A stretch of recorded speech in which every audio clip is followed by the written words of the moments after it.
జనసేనలో కట్టడి లోపించిందా? ఐక్యత మాయమైందా? పార్టీ శ్రేణుల్లో ఏమాత్రం సఖ్యత లేదా?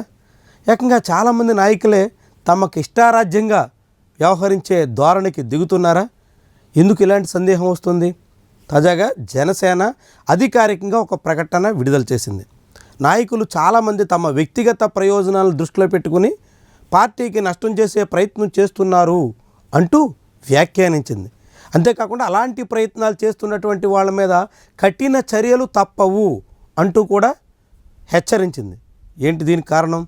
జనసేన పార్టీలో ఇలాంటి పరిస్థితి అధికారం చేపట్టి అధికారంలో భాగస్వామ్య పక్షంగా ఏడాది గడిచేసరికే వచ్చిందంటే ఆశ్చర్యపడాల్సిన పని లేదు. వాస్తవానికి జనసేన పార్టీ ఆరంభం నాడు చెప్పినటువంటి మాటలకు భిన్నంగా అధినేత వ్యవహారం ఉంది. పైగా పార్టీని పూర్తిగా ఆయన పట్టించుకుని పార్టీని చక్కదిద్ది పార్టీని గాడిలో పెట్టాలి అనేటువంటి ఉద్దేశంతో ఉన్నట్టుగా కనిపించదు. ఎన్నికల ముందు భారీగా ఆయన ప్రచారం చేస్తారు. ఆ ప్రచారానికి వచ్చేటువంటి స్పందనను బట్టి జనం ఓట్లు దక్కితే విజయం సాధించి అసెంబ్లీలో ఉప ముఖ్యమంత్రి స్థాయికి చేరతారు. లేకుంటే పోటీ చేసిన 2 చోట్ల ఓటమి పాలయ్యి మళ్ళీ పక్కనే కూర్చుంటారు. ఇట్లా జనసేన పార్టీ ఒక రాజకీయమైనటువంటి సంకల్పంతో రాజకీయంగా తన పట్టు పెంచుకోవాలనేటువంటి ఉద్దేశంతో ఉన్నట్టుగా కనిపించదు.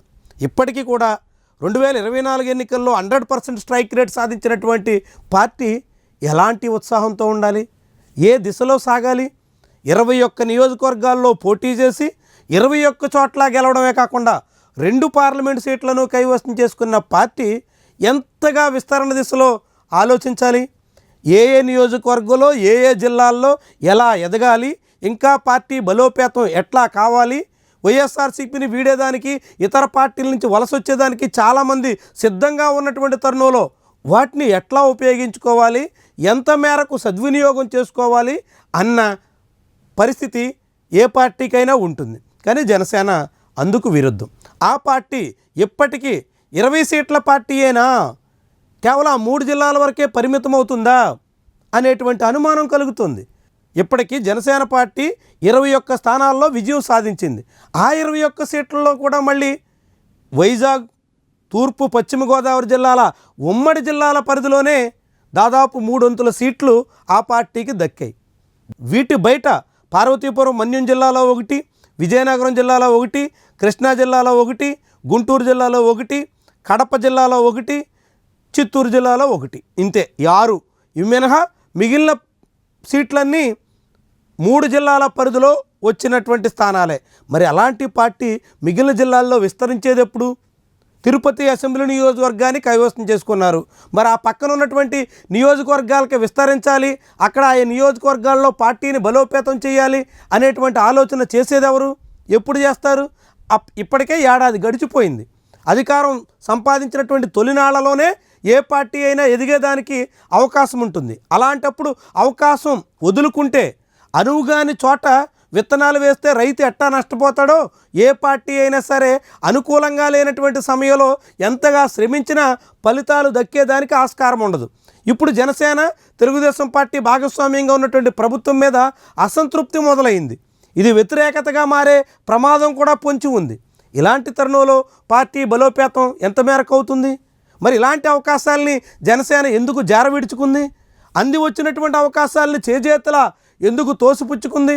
పార్టీ బలోపేతమయ్యి రాష్ట్రమంతా విస్తరించి ఒక ప్రత్యామ్నాయ శక్తిగా ఎదగడానికి ఉన్నటువంటి అవకాశాలని ఎందుకు దుర్వినియోగం చేసుకుంది?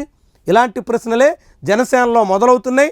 జనసేనలో చాలామంది నాయకులు ఇప్పుడు స్వరం పెంచడానికి, జనసేన అధిష్టానం మీదే అనేక రకాల విమర్శలకు పూనుకోవడానికి, వ్యక్తిగత సంకల్పంతో ఇతర వ్యవహారాల్ని ముందు పెట్టడానికి ఇదే అసలు కారణంగా చాలామంది భావిస్తున్నారు. కానీ అధిష్టానం మాత్రం తాము చేయాల్సినటువంటి పనిని తాము చేయకుండా నేతల నోళ్లు నొక్కే పనికి పూనుకుంటున్నట్టుగా కనిపిస్తుంది.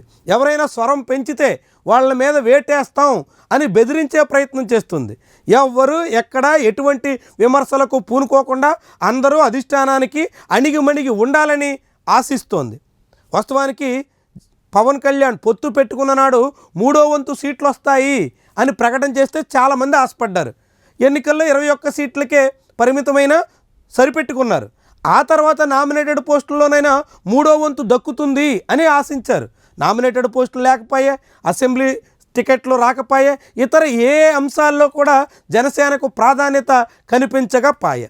ఇది రాష్ట్ర వ్యాప్తంగా ఆ పార్టీ ఎదిగేదానికి ఉన్నటువంటి అవకాశాలని కుదించేసినట్టుగా అయింది. ఆ పార్టీ ఇప్పుడు ఒక సబ్ రీజనల్ పార్టీగా పరిమితం అయిపోతుంది. కేవలం విశాఖ నుంచి విజయవాడ మధ్యలో ఉన్నటువంటి కొంత ప్రాంతానికే జనసేన పరిమితమైనట్టుగా స్పష్టమవుతోంది. తాజాగా పవన్ కళ్యాణ్ స్వయంగా పిలిపించి ఏడాది పాలన సందర్భంగా పీడ విరగడైంది అంటూ విజయోత్సవాలు చేయండి అని పిలిపిస్తే కేవలం కొన్ని నియోజకవర్గాల్లో, అది కూడా ఈ పాకెట్లో మాత్రమే ఎక్కడైనా కొంత కదలిక ఉంది. మిగిలిన రాష్ట్రం అంతా ఎక్కడ జనసేనకి అండగా జనసేన పార్టీ అధినేత పిలుపుని ఆచరించే ప్రయత్నం కూడా చేయలేదు. అంటే ఆ పార్టీ ఎంతగా పరిమితమైపోతుందో, అవకాశాలని వదులుకోవడం వల్ల ఎలాంటి సబ్ రీజనల్ పార్టీగా మారిపోతుందో స్పష్టమవుతుంది. ఇలాంటి దశలోనే జనాల్లో స్వరాలు పెరుగుతుంటే దాన్ని అడ్డుకట్ట వేసేందుకు, దాన్ని నియంత్రించేందుకు పవన్ కళ్యాణ్ ఇప్పుడు పూనుకుంటున్నట్టుగా కనిపిస్తోంది. మరి ఈ ప్రయత్నాలు ఎంతవరకు ఫలిస్తాయి? ఎంతమంది నాయకులు ఈ రీతిన అణిగిమణిగి అధినేత ఆదేశాలకు తలొగ్గి సాగగలరు అన్నది ప్రధానమైనటువంటి ప్రశ్న.